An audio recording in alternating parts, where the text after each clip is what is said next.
Future Creatures Androids, Art and Bodies of the Future, Transhumanism, Ghosts and Monsters on Contemporary Art. A conference by Borrás, Seoul, South Korea, organized by WINDMILL, supported by the Embassy, 2023.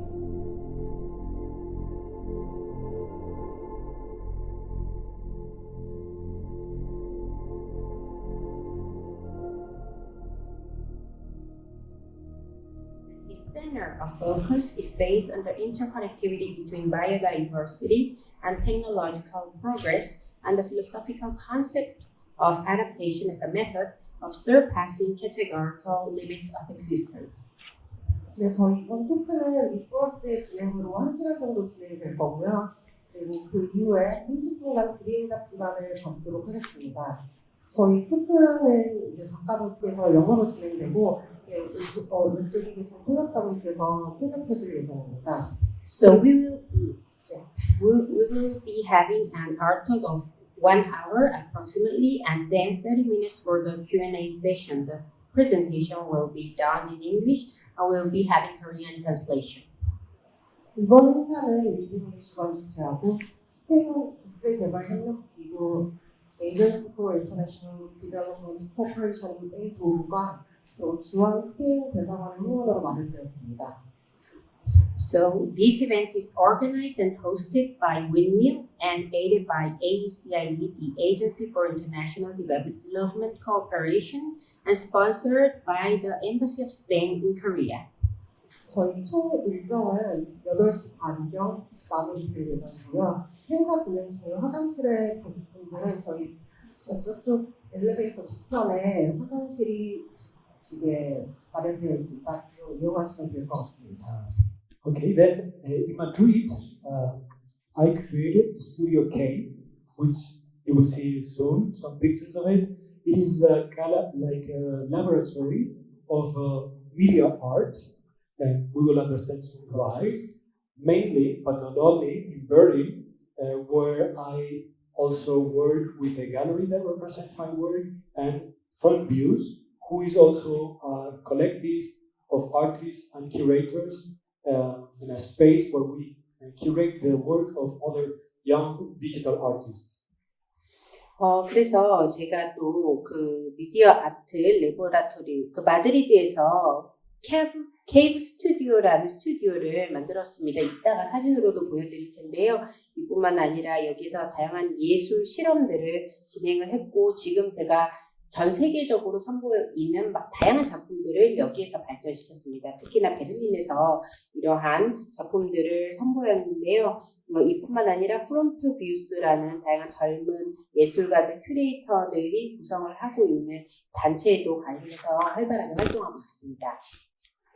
And I also am a professor on 2 universities in Madrid where I teach, as you can see, digital art, media art, ergonomy and design, communication, and also introduction to digital art, digital culture. 또한 마드리드 2개의 대학에서 제가 교수로도 활동을 하는데요. 디지털 아트, 미디어 아트, 그리고 인체공학, 디자인 커뮤니케이션 이런 부분을 가르치고 있습니다. So now we have a context. Okay. 이제 제 배경에 대해 설명을 드렸으니 다음으로 넘어가겠습니다.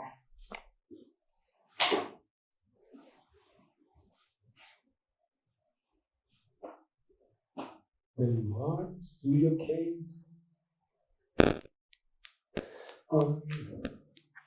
Studio K is like a prosthetic part of my work.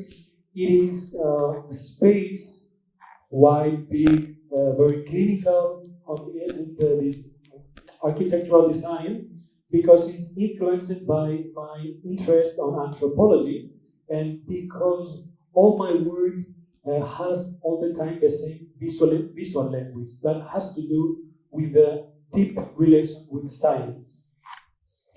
그래서 이 케이브 스튜디오에서 제가 만든 작품들인데요. 의수족을 많이 활용하는 걸 볼 수가 있고, 또 건축물의 형태라든가 아니면 다양한 그런 병원에서나 볼 수 있는 그런 형태들을 볼 수가 있습니다. 제가 인류학에 관심이 많은데요. 시각적인 언어로 제가 표현하고자 하는 것을 이렇게 만들었습니다.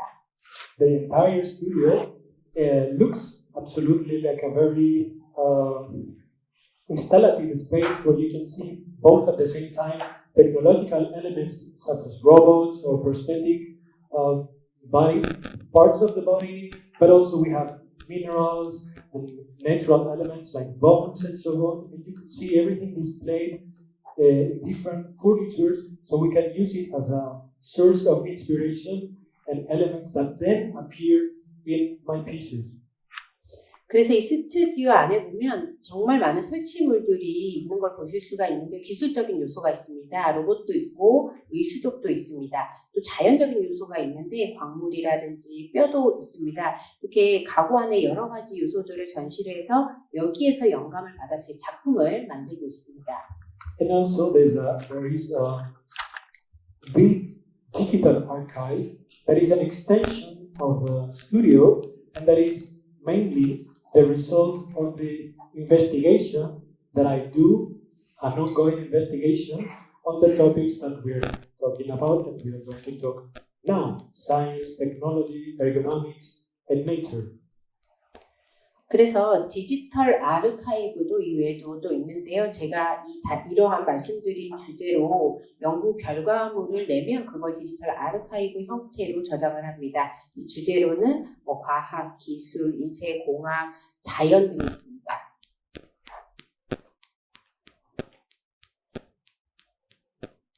What drives my work? Mainly the curiosity on what surrounds us, our context, because this is my field of investigation, and then observation, which then leads to inspiration. 그래서 제 작품을 만들게 되는 동기는 바로 앞에 이 세 가지 요소들인데요. 주변에 대한 호기심, 그리고 이에 대한 관찰과 결국 이것이 불러오는 영감입니다. My work functions as a thesis. 그래서 제 작품은 이론과도 같습니다. The body of work that I develop is called Adaptasi Cycle, and it has mainly these parts: films, exhibitions on galleries and museums, media installations, objects, performances, and conferences.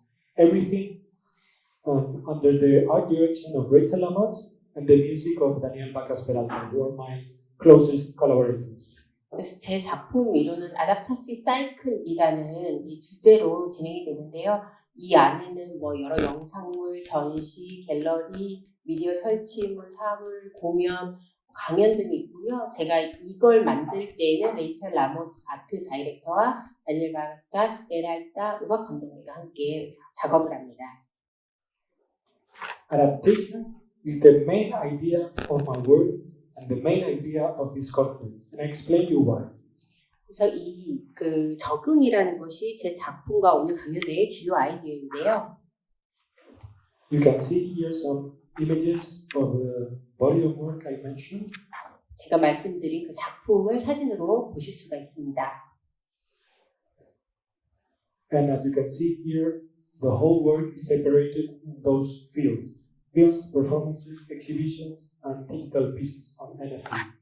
제 작품들은 이 네 가지 분야로 구분을 해볼 수가 있겠는데 영상물, 공연, 전시물, 디지털.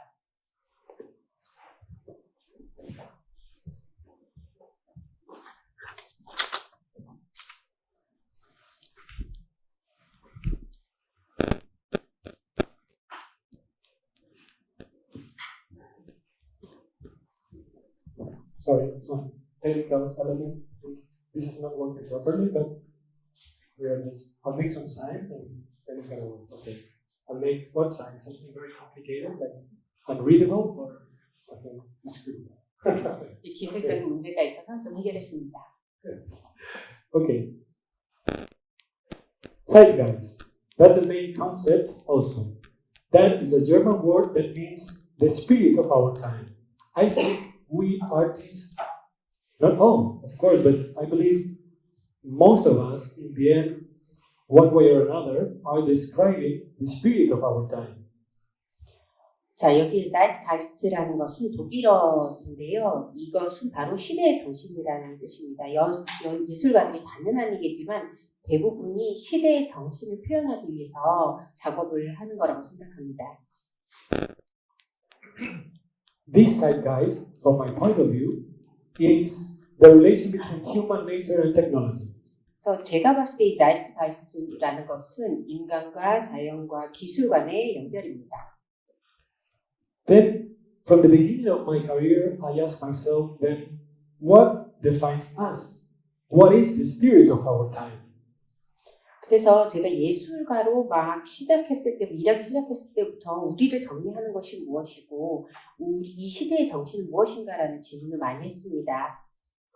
And I believe we can separate that into two elements, mainly desires and tools or devices.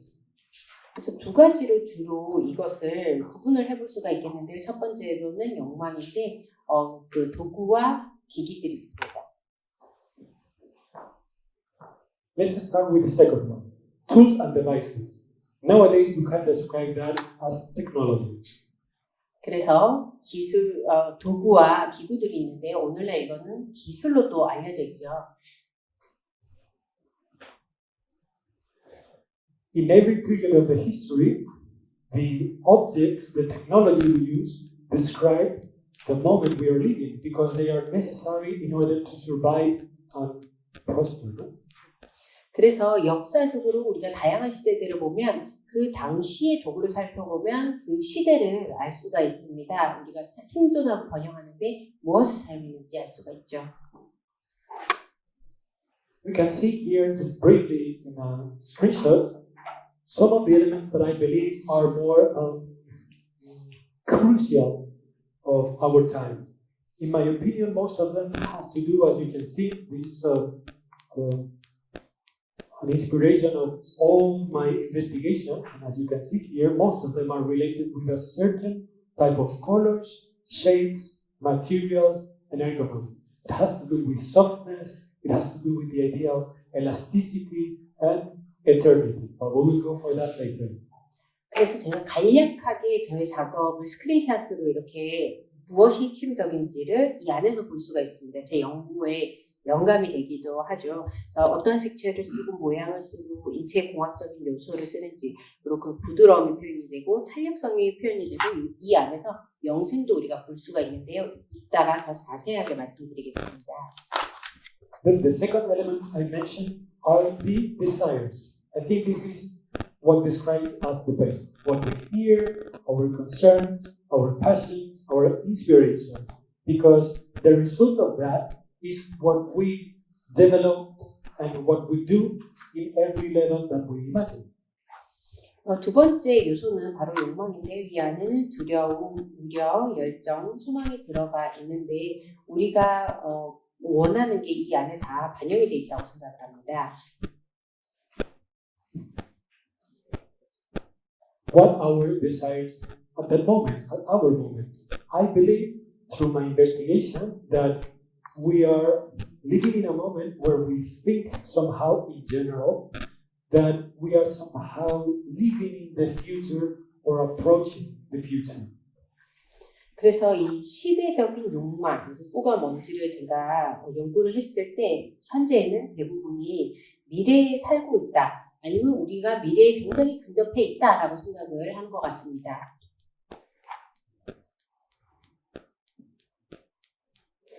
But this is interesting because nowadays we are so engaged with the idea of technological progress. From an anthropological point of view, we think this is the peak of our civilization. 그래서 기술적인 발전을 생각했을 때 우리는 인류학적으로 봤을 때 우리가 지금 기술 진보의 정점에 있다라고 생각을 합니다. And normally we think that the objects we use, the devices, the iPads, the phones, everything we use represents a moment that describes us and we somehow feel that we are in the future. But this has happened before. It always happens the same. 그래서 우리가 아주 최신 첨단 기기들을 가지고 있는데요. 아이팟이라든지 핸드폰, 기기, 이것을 가지고 있기 때문에 우리가 이 미래와 연결되어 있지 않나, 미래에 살고 있지 않나라고 생각하는데 사실은 이러한 일은 과거에도 있었습니다. This is just an example of how in every period of the history, for example, here this is a picture, an image that describes how humans thought at this period of the history, the 1900s, how they thought that we were going to be in the year 2000. 그래서 이 다양한 예시들을 역사적으로 볼 수가 있는데 이 앞에 그림을 보시면 1900년대 인간이 우리가 2000년대에 가면 이런 모습을 가지고 있겠지라고 생각을 했습니다. So what happens here is, for me, a very interesting lesson. What they thought, this is happening now again, that was going to be the future, it is the perfect description of the present. 그래서 이 자체로 아주 큰 교훈을 얻을 수가 있는데요. 미래의 모습이 이럴 것이다 라고 생각하는 이 현재야말로 우리의 현재를 가장 잘 보여주는 게 아닌가 싶습니다. Because as you can see, we are not living like that. They thought their technology was going to be somehow launched to the future, so they believed that was how we were going to be. But then it was more a perfect portrait of their time. Now is happening as the same thing. 그렇지만 보시다시피 이 당시 사람들은 본인들이 가진 기술로 미래는 우리가 저런 미래를 가질 것이다 라고 생각을 하고 있지만 사실은 다르죠. 근데 지금도 마찬가지입니다. 그래서 지금도 우리의 기술로 미래는 어떠한 미래를 살고 있을 것이다 라고 생각을 하지만 아닙니다. 그래서 이 미래에 대한 생각 자체가 그 당시를 가장 잘 보여주는 생각이라고 저는 느낍니다. So our future is an extension of the spirit of the present. I've seen that around the world. I've seen that in very different places. I can tell you dozens of examples, a lot of them. I've seen factories of robotics. I've been in Dubai watching how they develop the artificial intelligence. And I see that it's more an expression of the present and it's more like the fantasy of future, what we are living. But what interests me the most is to ask myself, why? 그래서 그 미래는 현재 정신의 확장이다라고 우리가 볼 수가 있는데 전 세계적으로 여러 다양한 곳에서 이러한 사례를 발견할 수가 있습니다. 예를 들어서 두바이에 가보면 AI를 개발하고 로보틱스를 개발하는데 거기서 작업하는 모습을 보면 현재를 가장 잘 표현하지 않나 생각이 들고 그리고 미래에 대한 환상을 제일 잘 보여주는 것 같습니다. 그렇다면 왜 그럴까요?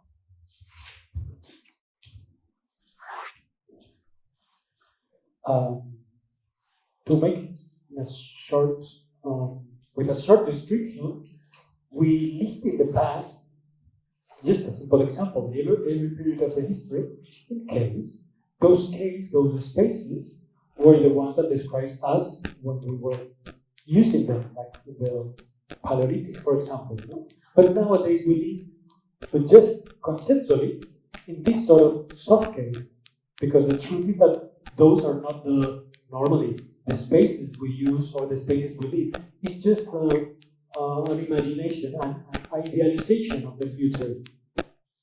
그래서 제가 짧게 설명을 드리자면 과거의 역사를 살펴보면 우리가 옛날에는 동굴에 인류가 살았죠. 그래서 구석기 시대에나 우리를 표현하는 그런 공간은 바로 동굴이었습니다. 근데 오른쪽에 보시면요. 이것이 바로 우리가 가장 이상적이라고 생각하는 미래의 모습입니다. 사실 이런 공간에서는 살고 있지 않지만 부드러운 동굴이라는 형태라는 곳에 우리가 살 것이라고 우리가 그렇게 생각을 합니다.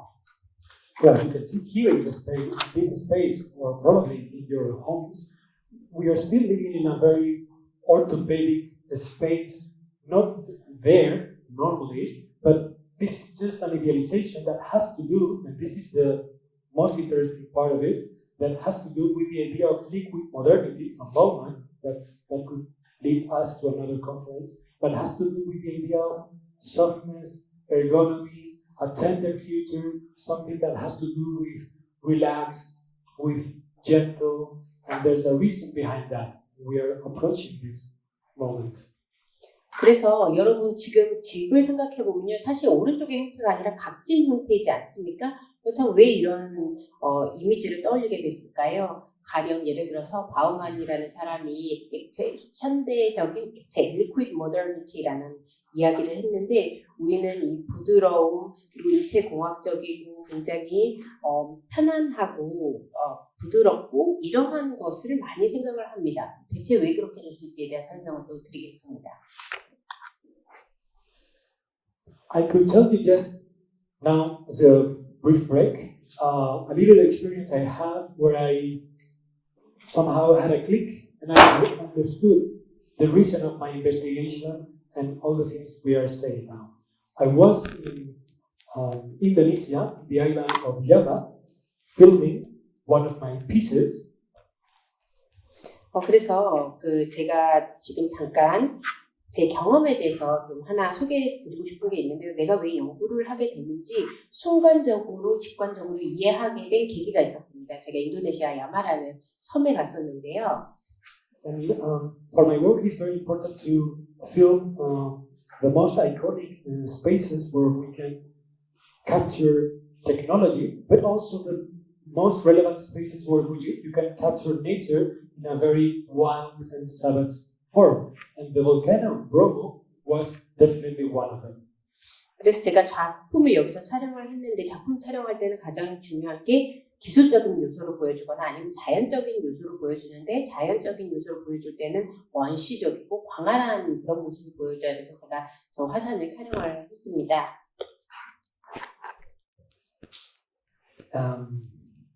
What happened there is that I was with my camera in my backpack, and the volcano was active. I was lucky enough to see that in that moment.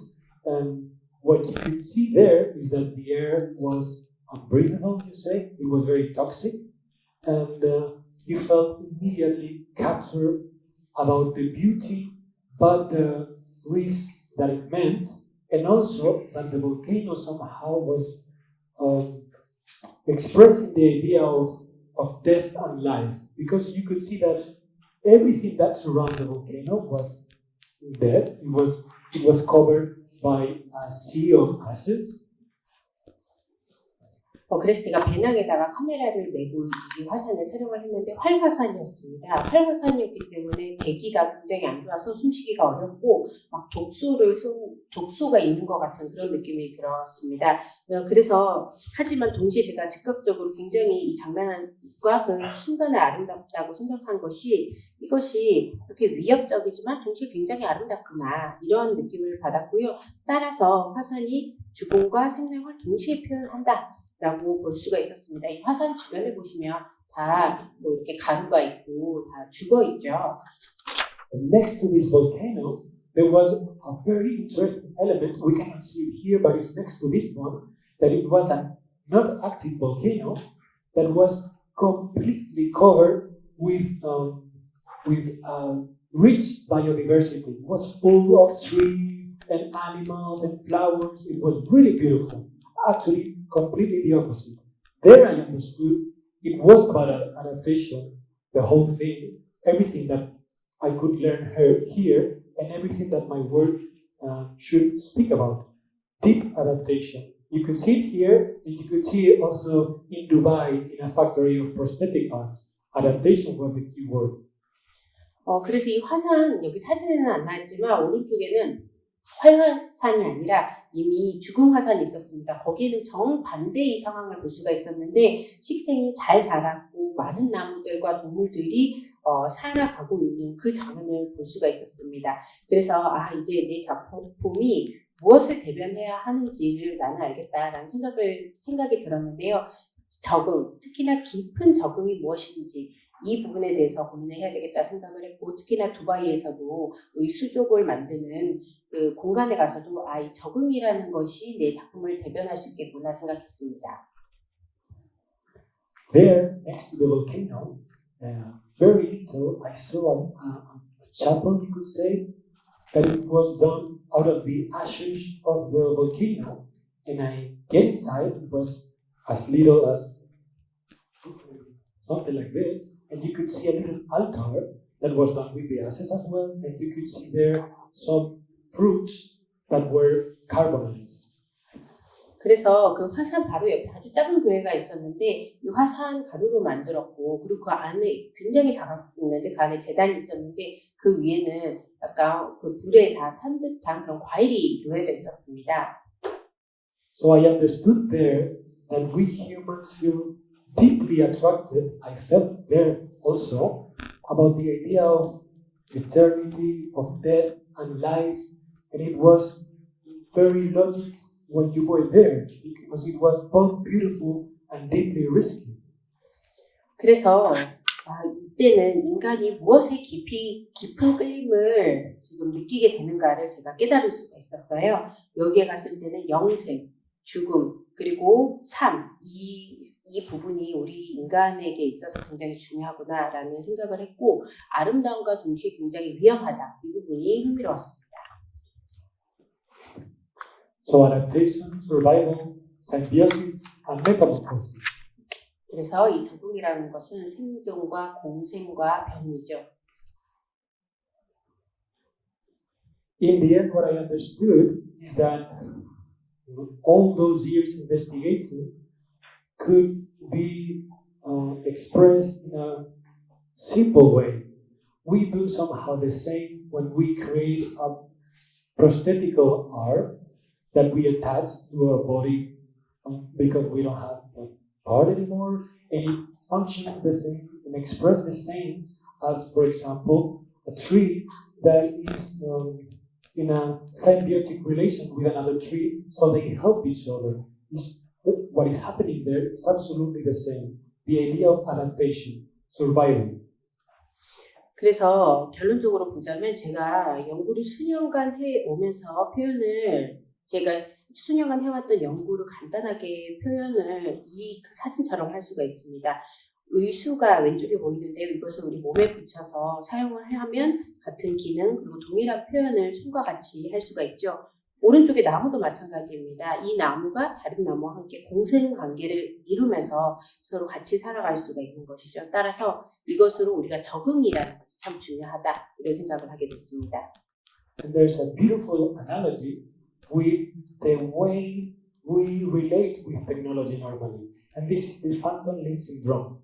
If you know it, and if you don't explain it, it is what the people that has lost an arm or a leg, for example, it is the feeling they regularly, it's very common, they have, because what they feel is that they have some sort of costly part of their body.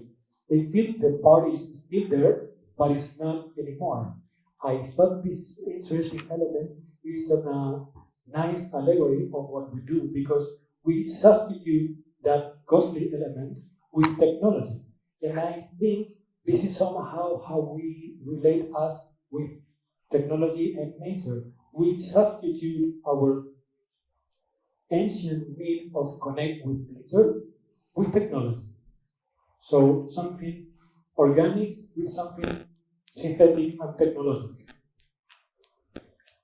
그래서 굉장히 아름다운 우리가 기술과의 관계를 맺고 있다라고 볼 수가 있는데 사람이 여기 밑에 보면 팬텀 림b 신드롬이라는 것이 있는데 한 사람이 팔이나 다리, 신체 부위를 잃었음에도 불구하고 그 신체가 여전히 있다라고 느끼는 그러한 현상이라고 합니다. 우리가 자연과도 그렇지 않은가 생각이 드는데요. 이것을 기술로 또 표현이 되고 있다라고 생각합니다. 이처럼 기술을 자연과 함께 연결을 할 수가 있는데요. 또 우리가 유기적으로 연결이 되어 있는 것을 또 이렇게 기술로도 할 수가 있다. 그래서 이것이 이 적응을 잘 보여준다고 생각합니다. What I do in my work is to observe our context, our reality, the elements we use, the devices we use, the desires we have, and I, as an artist, sublime them. I just distillate that and I show that in a clean way. So I go into the extreme of that idea. 그래서 저는 제 주변의 현실을 잘 고찰을 하고 우리가 어떤 욕망을 가지고 있는지 어떤 도구를 가지고 있는지를 고찰을 한 다음에 이것을 승고화하는데요. 이것이 뜻하는 바는 작업을 통해서 어떠한 아이디어를 가장 간결하고 깔끔하게 보여줄 수 있는 방법을 찾습니다. In the end, what I do is to change reality to the sublimation of reality. This is something art always makes in every period of the history. But I just got the notion that that was the best form of describing our time, just to make something that has to do more with science fiction, so we understand that better as a nice portrait of our time. 그래서 그 현실을 승고화하는 그런 작업을 하는데 예술이 매 시대마다 그런 작업을 했다고 생각을 합니다. 현 시대를 가장 잘 표현할 수 있는 방법을 이렇게 표현을 했습니다. I've seen that in Dubai, as I said. I've seen that in many places of the world where I go to investigate about this topic. 이 주제를 연구하면서 제가 두바이 그리고 전 세계 각지를 다니면서 이러한 장면을 봤습니다. You can see here the materials we use in this body of work that I believe represent our time. 그래서 지금 현 시대를 보여주고 있는 그 작품의 재료로 사용된 것들이고요. The main colors that represent our time, in my opinion, there's a reason behind that why we use those colors, but that's another part that explains lessons. Why are they so soft? Why are they so gentle? But I believe those are the ones. 그래서 우리 시대에 제 생각에는 가장 우리 시대를 대변하는 색깔이라고 생각을 하고요. 제 수업에서는 왜 이렇게 부드럽고 젠틀한 색깔을 사용하는지에 대한 설명도 사실은 대학에서 합니다. The spaces that appear in my work are, I believe, the most representative, as I mentioned, because they have to do with ergonomics. So those are the ones normally. Clinics, the futuristic spaces. 그래서 제 그 작품에 나오는 공간들인데요. 굉장히 대표적인 그러한 그림이죠. 인체공학적이고 병원 같고 굉장히 미래적인 그러한 공간입니다. And in terms of the fashion design that appear in my work, it is again an exaggeration of what I see of this zeitgeist. So most of our performers appear with those pastel colors and those shapes and forms of their bodies, sometimes with some prosthetic noses or prosthetic nails because of the reasons I mentioned before. 그래서 제 작품에 나오는 패션 디자인을 보면 우리 시대의 정신을 잘 표현을 해주는데 좀 과장한 형태로 이렇게 표현을 했습니다. 파스텔 컬러를 사용을 했고 모양이라든지 코도 인공 코를 사용한다라든지 아까 말씀드린 이유로 이렇게 표현을 했습니다. The fashion design again has to do with ergonomy. Everything is soft, everything is gentle. You feel you want to touch it, you feel you want to hold it, because the idea is that we represent some sort of alternative future where we find a balance between technological progress and nature. So it's interesting to use these elements that brings us the idea of an eternal heaven.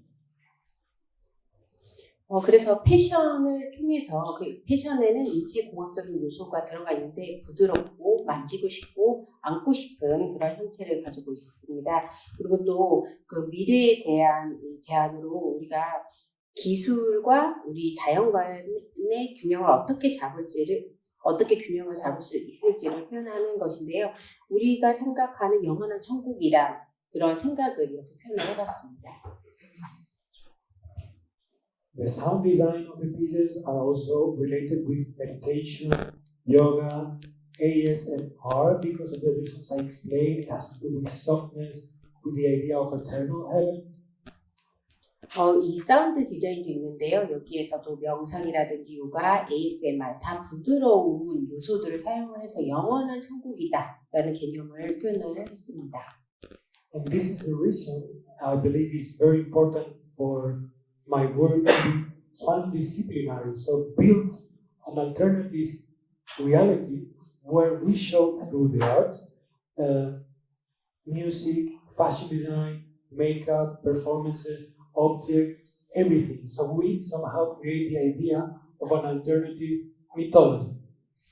그래서 제 작품을 통해서 좀 대안적인 현실, 대안적인 신화를 보여주고 싶었습니다. 그래서 하나의 분야에서만 보여주는 것이 아니라 예를 들어서 음악, 패션, 화장, 공연 다양한 분야를 함께 아울러서 보여드린 것이죠. In the end, I observed through the years that what I represent in every exhibition, in the end, it is like a technological altar, like a neon totem. What we somehow see there are like places where you can worship, you said? Is worship the correct word? Where we worship technology the same way we somehow have done with ancient gods. I have learned that by observing and studying a lot of religions in different countries, and somehow I think it was interesting to create an analogy with that, and you can see that in my exhibition. 그래서 제가 수년간 작업을 하면서 제 작품의 결과물이 테크 재단이다, 네오 토템이다 라고 또 요약을 할 수 있다고 생각을 했는데요. 신전에 가서 신전에서 기술을 숭배하는 그런 형태로 이제 표현을 한 것이죠. 제가 고대 신들을 섬기는 그러한 형식인데요. 다양한 종교를 공부를 하면서 이것을 좀 이렇게 표현을 해봤습니다. You can see just here a few examples that can illustrate that. This is from an exhibition in Serbia from last year. You can see that works as an altar. And normally I use always the same type of elements. Like electronic sound in a very soft, gentle way, smoke again in a very soft, gentle way, electronic devices that are placed as an altar in a very symmetrical and clinical way. And where we show technology and nature, because here we also project some mushrooms and flowers melted with technology.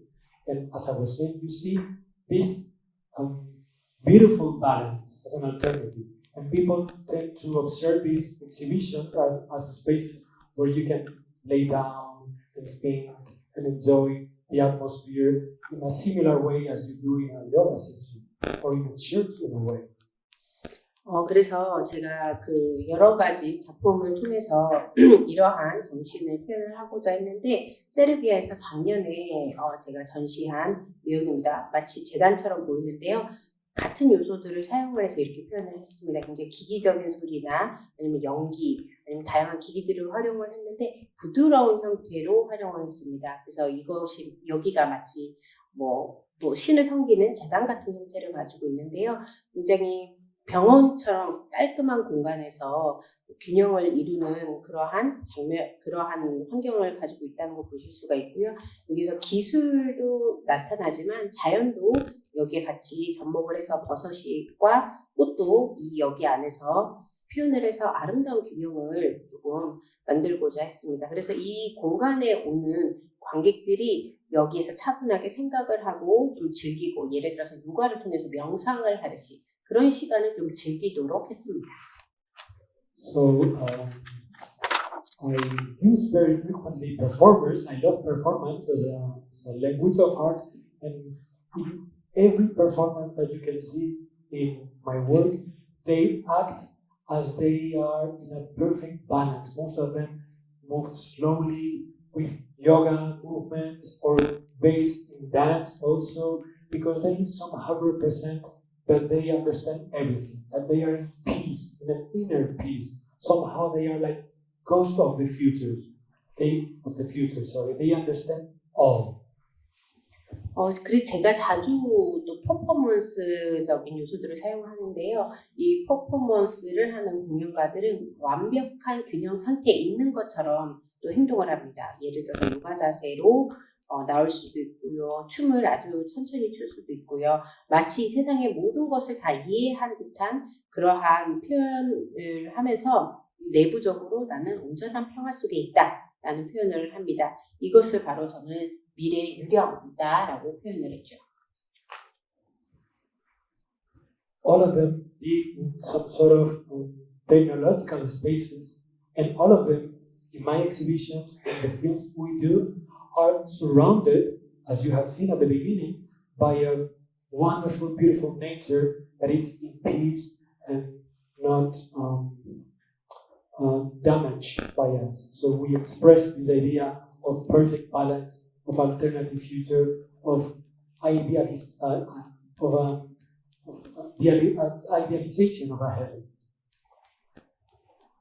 그래서 이제 기술적인 이렇게 공간을 만들고 주변에는 아름다운 굉장히 평화로운 자연적인 공간을 배치를 함으로써 우리가 파괴하지 않은 자연이다. 이것이 우리의 대안적 미래이다 라는 생각을 여기에 표현을 했습니다. 그래서 굉장히 이상적인 천국을 나타내는 것이죠. Okay, and now we are just approaching one of the last parts of the conference. The another element I would love to share with you. And this is the idea of androids and the modern monsters, as I call them. 그래서 제가 강연의 마무리 단계를 이제 들어가는데요. 이번에 말씀드리고 싶은 부분은 안드로이드와 현대의 괴물입니다. Now I want to speak about darkness and sublimation and how they enter the popular culture, and I will speak about uncanny valley and the idea of eternal life. 그래서 여기에 어두움이 있고 숭고화가 있고 이것이 어떻게 대중문화에 편입이 됐는지 그리고 불쾌한 계곡과 영생이라는 이 아이디어가 무엇인지에 대한 설명을 드리겠습니다.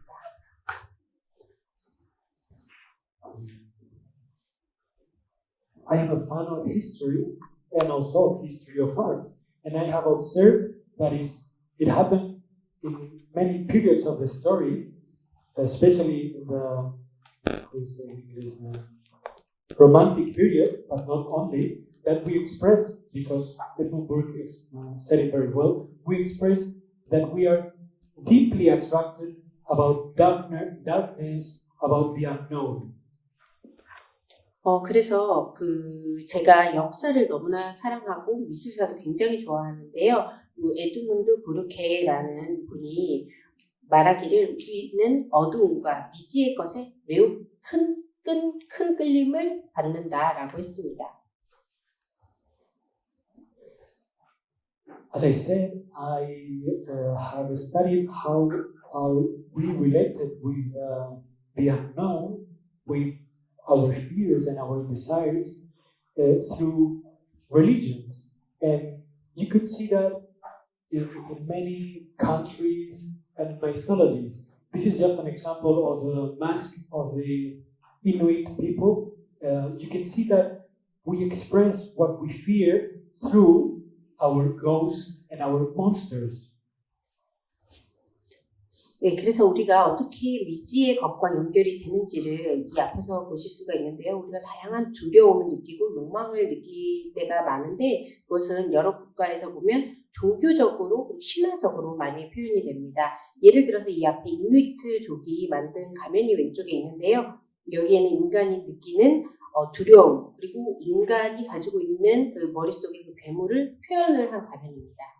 Somehow those paintings and also those shamans and witches are the ones that are connecting us with our gods or our ghosts or our ideas of eternal life and the fear of death. And the interesting part of it is that somehow they express a twisted form of us. 그래서 과거에 마녀들이라고도 읽었고 무속인이라고도 읽었는데요. 이분들이 우리를 신들과 함께 신들에게 연결을 시켜주는 역할을 했습니다. 그래서 우리의 신들 혹은 우리 유령과 연결해서 우리는 영생에 대해서 더 알고 그 죽음에 대한 두려움 이런 것들을 조금 해결을 하려고 했죠. 그런데 그 우리의 모습을 좀 왜곡되게 나타낸 것을 보여주는 것이 이 왼쪽의 가면입니다. And that is driving us to one of the most interesting ideas that I have found in relation to those masks and androids, the uncanny valley. Do you know what the uncanny valley is? 그래서 가면과 안드로이드와 관련해서 제가 생각을 하다가 이 개념을 떠올리게 됐습니다. 혹시 여러분은 언캐니 밸리라고 하는 불쾌한 계곡이 어떤 개념인지 아시나요? Can you raise your hands? 손을 혹시 들어보실 수 Give me 있을까요? one. Who knows what? 아시는 분 손 들어주세요. Good. Okay, for those who doesn't know what it is, I don't know if I explain it well, I'll try my best. It is that we somehow feel that when we see an android, a technology that looks like us, like the human body, when it is something that is not similar to us, we feel protected, we feel alright. But the closer that looks to us, if it is more similar, then we feel somehow scared. We feel like it is, it could be dangerous potentially. We feel like we don't know if we could trust that. That's a feeling we obtain when we observe something that is too close to us, that moves like us, that expresses like us. 그래서 이 개념을 보면 그 안드로이드와 기술이라는 것이 우리 인간이랑 비슷하게 생기긴 했지만 어느 정도만 비슷하게 생겼을 때는 괜찮다라고 느껴요. 하지만 어떤 기술이나 로봇이 우리랑 너무 똑같이 생기거나 너무 유사하면 굉장히 큰 두려움을 느낀다고 합니다. 잠재적인 위협이 될 수 있다라고 하는 그런 느낌을 불쾌한 계곡이라고 합니다. It is somehow like in the book of Frankenstein from Mary Shelley, when Victor Frankenstein created the creature, that monster, he tried to somehow make something beautiful, something that was the idea, to make something better than us, some sort of god somehow. But this creature was for him, as soon as he saw it, like a monster, because it was too close to us. It was the expression of the unknown, the expression of death and eternity. It was better than us, and that made him, the Dr. Victor, absolutely scared. 그래서 메리 셸리가 쓴 빅터 프랑켄슈타인을 보면 프랑켄슈타인을 만들 때는 아주 아름다운 생명체를 만들어야겠다, 신과 같은 존재를 만들어야겠다 하고 이 박사가 만들었는데 만들고 나서 보니까 오히려 우리 인간과 너무 닮고 오히려 더 나은 부분도 있더라. 그래서 이것이 우리 죽음과 영생까지도 건드는 개념이 될 수 있기 때문에 오히려 그 박사가 두려움을 느꼈다라는 내용이 나옵니다. We can see here that robots like androids like Oliver, for example, one android I work with, tend to bring you a very friendly feeling, but Pepper might give you the same also, but androids like Ameka, it's very common that make people, or certain people, like scared. And I think this analogy is very interesting because it expresses precisely what we feel about technology and the relation we have with our fears, like we have shown in the mask of the Inuits. 그래서 안드로이드 왼쪽에 보시면 올리버와 페퍼가 있는데 굉장히 친근하게 느껴지죠. 하지만 오른쪽에 아메카를 보면 굉장히 좀 무섭습니다. 그래서 우리가 기술에 대한 생각이 어떤지를 이걸 통해서 알 수가 있는데요. 이누이트족의 가면도 비슷하다고 볼 수가 있겠습니다. Just a few more examples. We see how robots or androids tend to be designed when we want to obtain that feeling in a very friendly way. So here we see Riva designed as a beer, so you have a closest and warmest feeling with this technology. 그래서 왼쪽에는 리바라는 로봇이 있는데 굉장히 친근한 형태로 개발했습니다. We have developed, thinking on all those ideas, film, Rachel Lamot and I, my art director, in collaboration with Keishiro Shibuya, the famous Japanese music composer. We have created a film that expresses the idea of those androids as creatures that are closest to something heavenly, to something better than us, in a friendly, calm, and peaceful way. 그래서 아까 제가 자주 작업을 한다는 예술 감독님과 케이시로 세부리아라는 유명한 작곡가가 계시는데 이분들과 함께 안드로이드 작품을 하나 만들었습니다. 천국과 같은 아주 멋진 그리고 평화로운 느낌을 전달해주는 그런 생명체를 만들어봤습니다. This is a film that we have shoot last year. Now we are in a phase of music composition, and what you will see here is an altar as a creature that is again surrounded by a beautiful nature because it connects us in a natural, acceptable way with nature in an ecological way. 그래서 작년에 촬영은 끝냈고 현재는 작곡하는 단계에 있는데요. 이 생명체를 아름다운 자연에 둘러싸인 그러한 평화로운 모습으로 표현했습니다. Alter 4 actually is a really wonderful creature that is able to sing operas and makes that around the world, and it was really one of the deepest situations I lived when we were there in Japan meeting the alter. I can show you now a few internal pictures if you want to see them. 이건 알터 4인데요. 생명체인 오페라를 부를 줄 압니다. 제가 일본에 가서 봤고요. 혹시 원하신다면도 내부적으로 우리가 찍은 사진도 공유를 드릴 수가 있겠습니다. Here are some images of the film. 영상물의 일부이고요.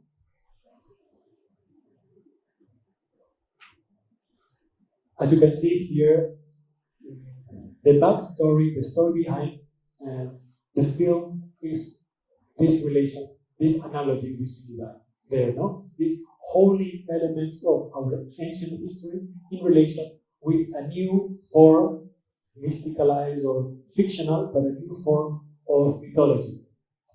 그래서 제가 그 영상에서 표현하고 싶었던 것은 오른쪽에 굉장히 신성한 역사적인 신화적 존재를 표현을 했던 왼쪽에는 또 새로운 그런 신화를 표현을 했습니다.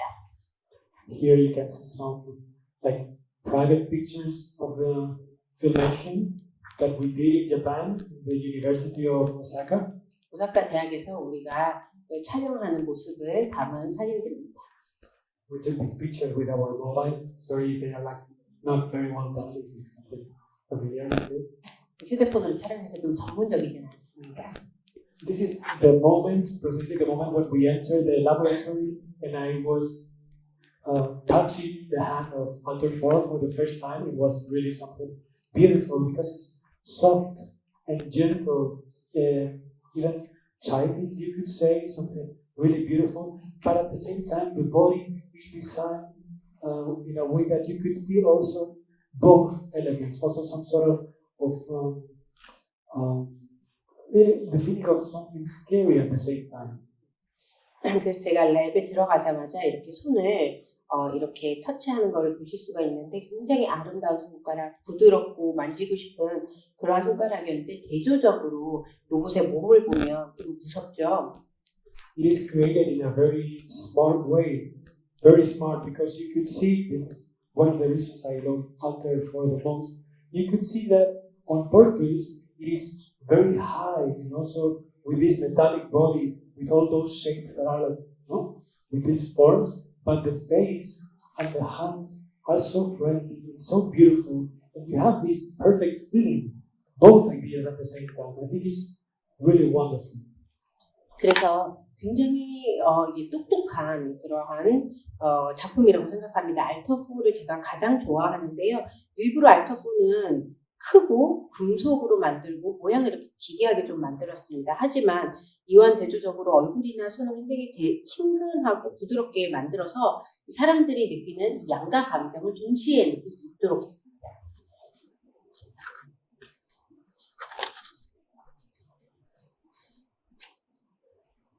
You can see here some pictures of the production of the film those days. 그래서 이때 촬영하던 모습이고요. You can see here some pictures of Hishiro Subuya, the composer, Lamot, the writer and director, and myself after the filmation. 촬영이 끝나고 K-15 14부의 작곡가와 레이첼 라모트 우리 예술 감독과 제가 같이 사진 하나 찍었습니다. So to go to the end of the talk, what we observe there, in my opinion, is that those monsters connect us with ourselves, with our fears and passions and our weakness, and reflect the desires to be gods, transcend, and be eternal. 그래서 제가 마무리로 들어갈 텐데요. 이 괴물이 우리에게 선사해 주는 것은 우리와 연결을 하도록 해주는 겁니다. 우리가 우리의 두려움, 공포, 그리고 우리의 약함을 볼 수 있게 해주고, 그렇게 해서 우리가 영생에 대해서 어떤 생각을 가지고 있는지를 생각을 다시 하게 해주죠. They connect us with the idea of death and eternal life. And those monsters are not Frankenstein or ancient gods anymore. They are androids. They are beyond this idea of transhumanism, our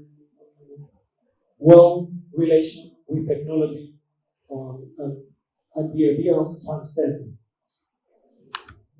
그래서 이를 통해서 우리가 죽음과 영생과 또 어떻게 연결을 할 수 있는지를 또 느낄 수가 있고요. 이 괴물이라고 하는 것은 더 이상 프랑켄슈타인이 아니고 지금은 안드로이드죠. 그래서 이 트랜스 휴머니즘, 기술과 또 좋은 관계를 맺어서 어떻게 우리가 또 보다 더 초월을 할 수 있는지를 볼 수가 있습니다.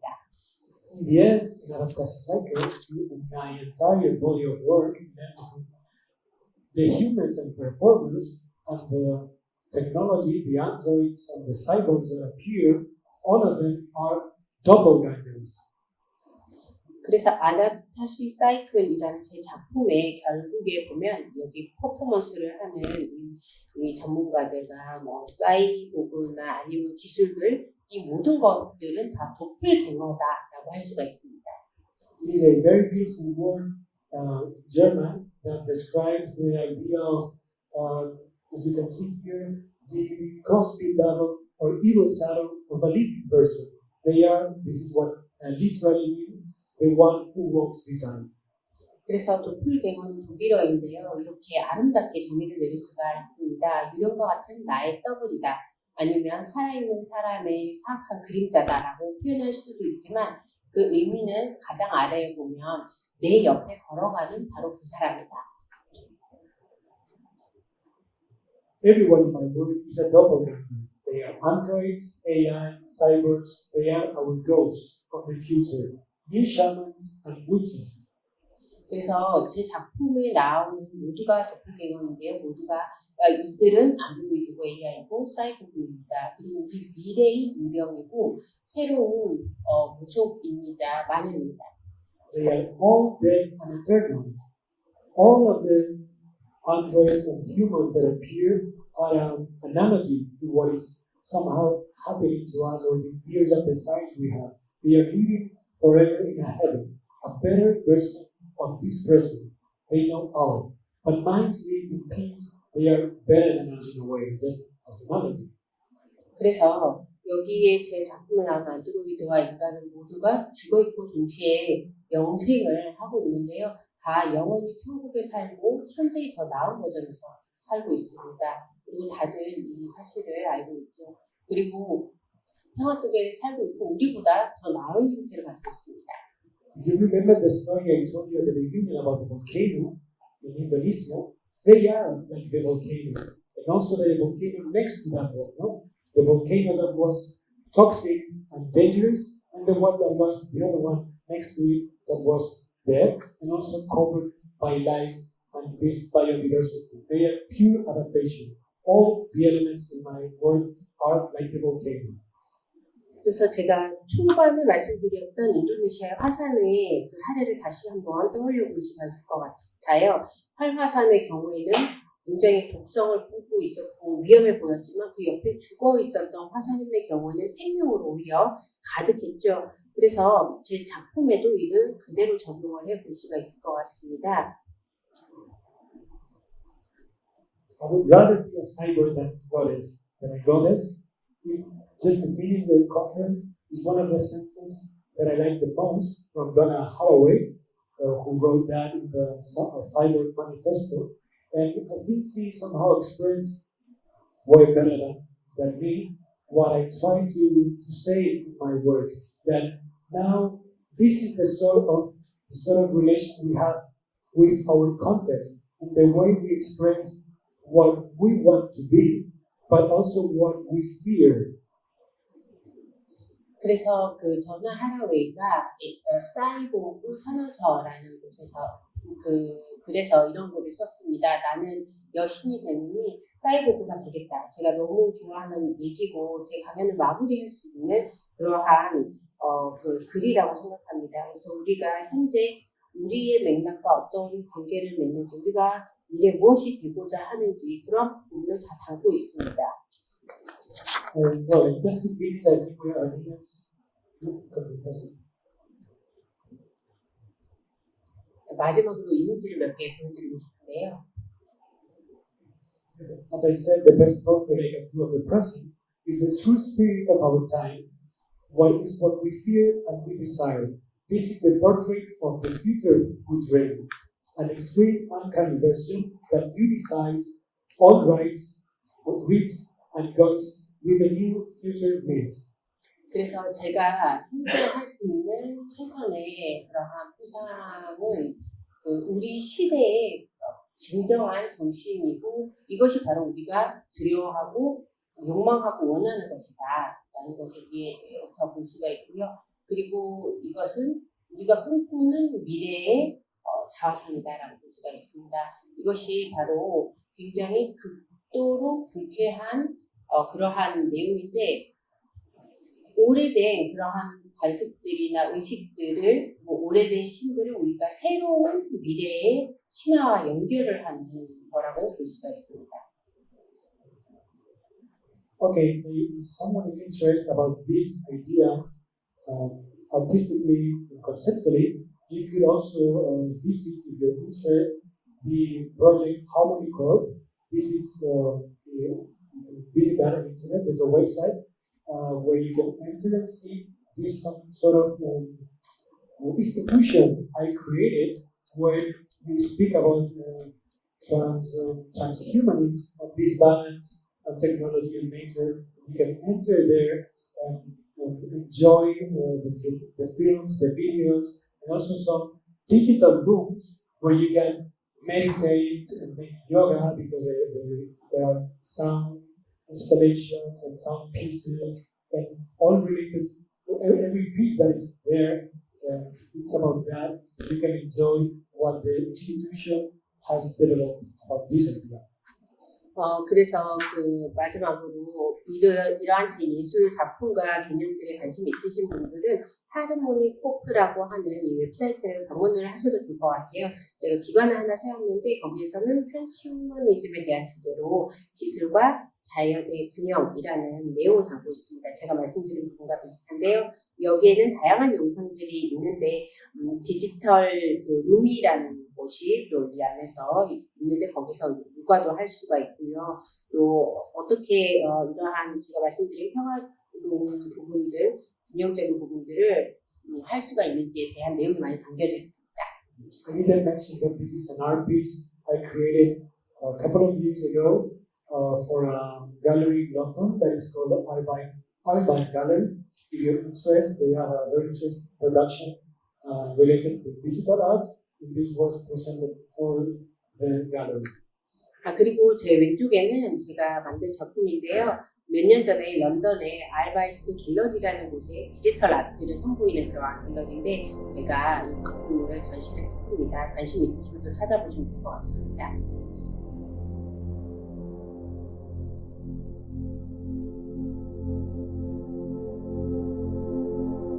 Future Creatures Androids, Art and Bodies of the Future, Transhumanism, Ghosts and Monsters on Contemporary Art. A conference by Borrás, Seoul, South Korea, organized by WINDMILL, supported by the Embassy, 2023.